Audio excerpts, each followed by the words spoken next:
You ask Tiger to solve.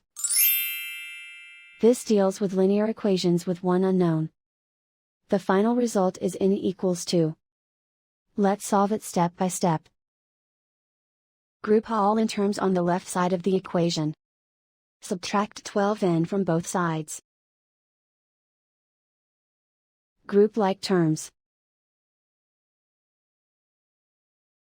Simplify the arithmetic.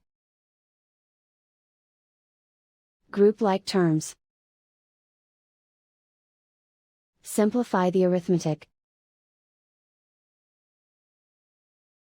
Group all constants on the right side of the equation. Subtract 21 from both sides. Simplify the arithmetic.